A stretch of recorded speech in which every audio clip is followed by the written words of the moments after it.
Welcome again to the course on audio signal processing for music applications.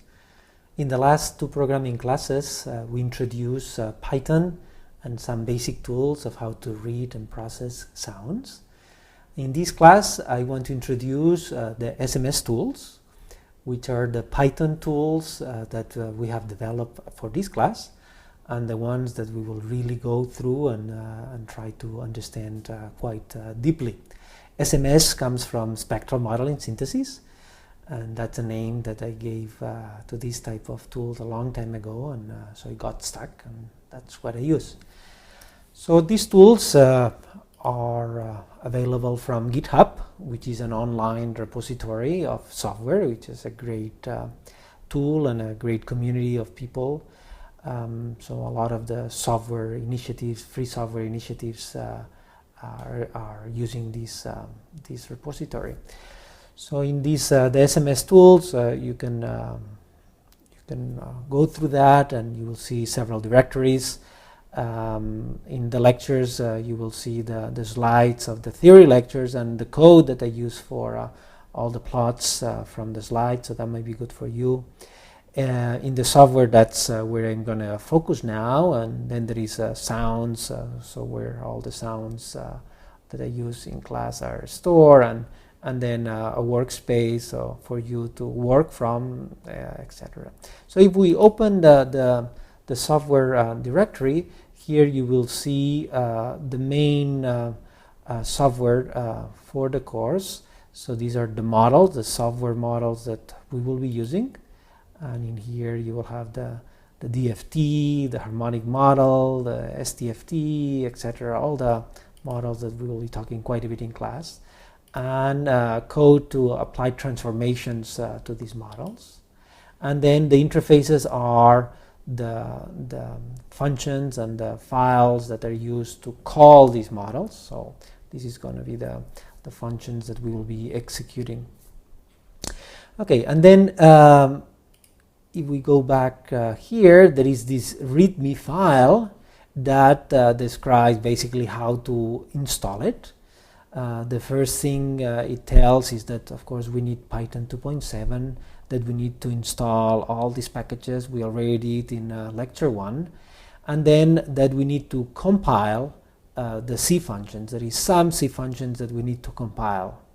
Okay, so in order to do all that, the first thing we have to do is to download the zip file with all these. So if we click download, it will just create a zip file, and it will save it locally. So I already have done that. So we have now, if we open the terminal, in the home directory I have sms-tools master, which is the directory I have created with all this content.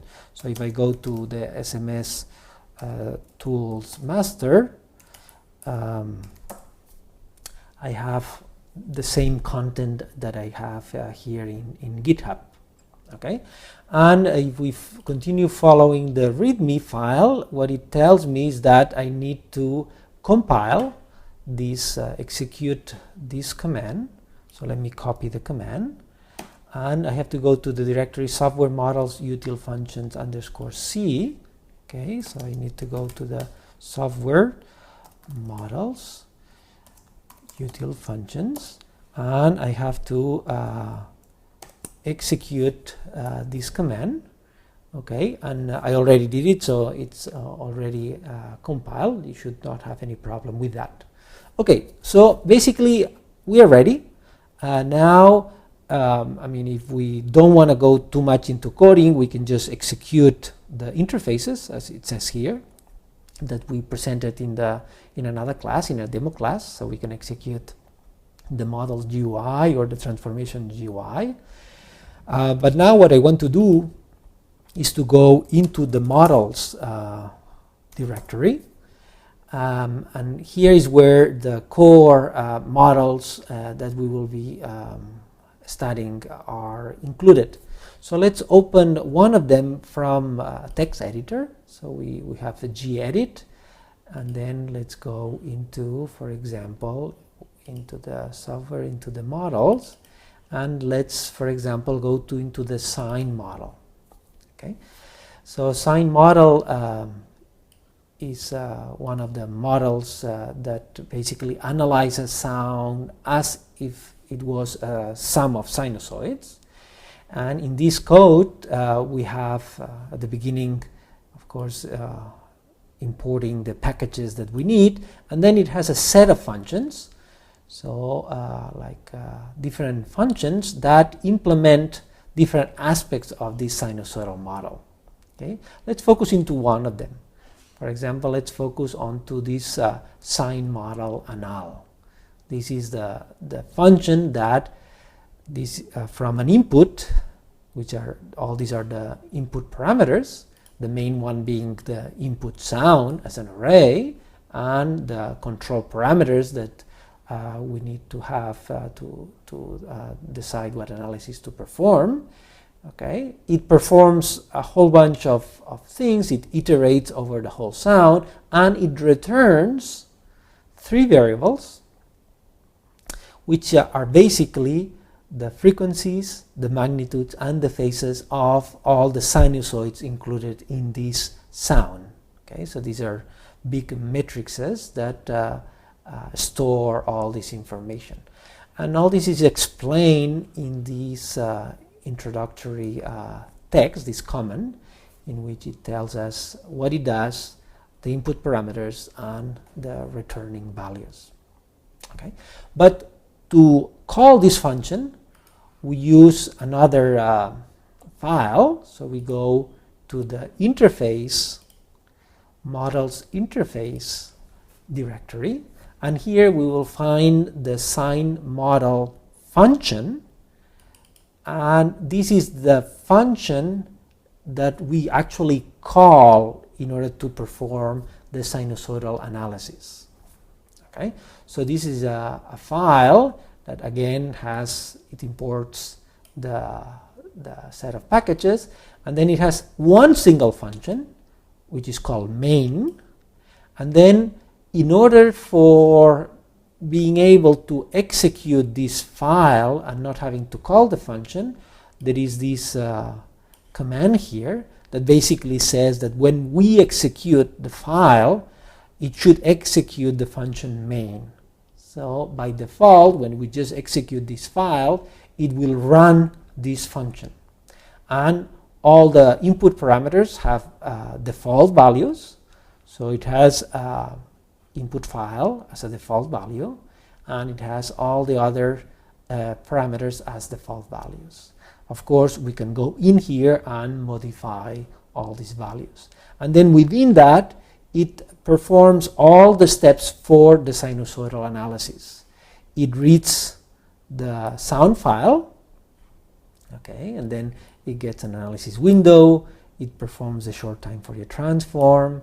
Then it performs a sine model anal. This is the function that we just saw. So it has gotten all the values and variables from all these executing beforehand, and so we can just call the function, and it returns these three variables that store the frequencies, magnitudes, and phases of the sinusoids, and then we can synthesize the sound back, okay, and then we can write the sound again as an output file. By the way, this way of reading and writing the sound files is a function, a wrapper to the SciPy that I talked about.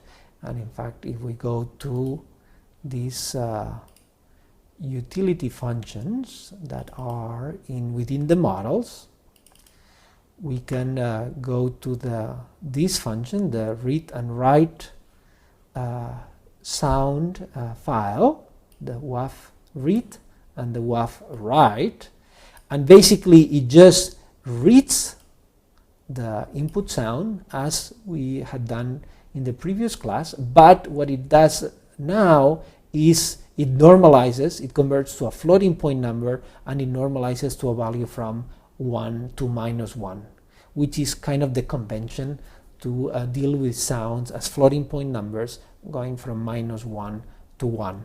And in writing the file, we have to undo the process. So we have to create the integer, the 16-bit numbers back.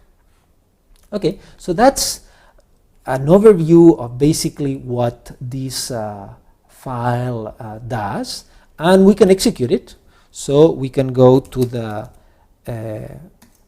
interface models interface page, and we can just type Python, and we can type this sign model function, and what this will do is will execute this main file, and it will write a sound file. Where it will write it? Well, the first thing it will do is to plot the analysis result. Okay, and this is was the display of the input file, and this is the analysis result, and this is the output file. And basically it has written a sound file into a directory called output sounds within this directory.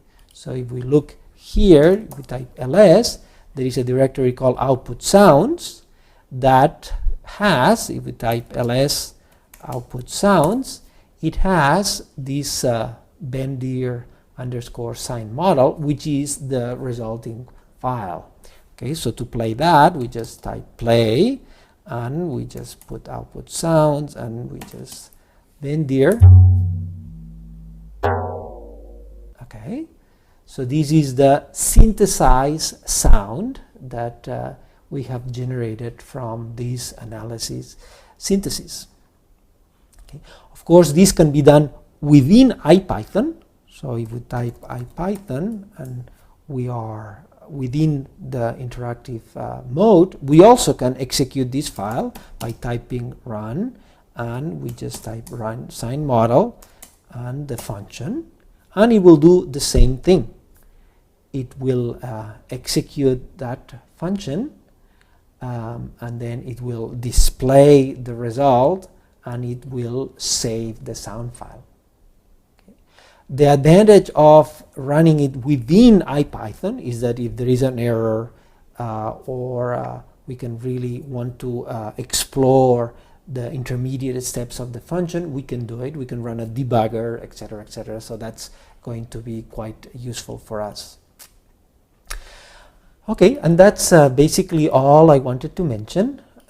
So in this class, what we have gone through is explanation of the sms-tools, which is hosted within GitHub. So feel free to go there and download it and install it. In order to install it, the only thing we had to do, apart from the previous installation we did, was to compile the C functions with Cython. And briefly today, we just describe one of the models that we're going to be analyzing, which is the sign model. We have executed, and we have seen how we can analyze and synthesize a sound from it. Okay, so that was it. That was a brief overview of what are the sms-tools, and together with the other class, the demo class, in which I went through the interface and we actually analyze and transform some sounds. I hope you got an idea of what are these tools and the kinds of things that we will learn in class. So thank you very much, and I see you next class.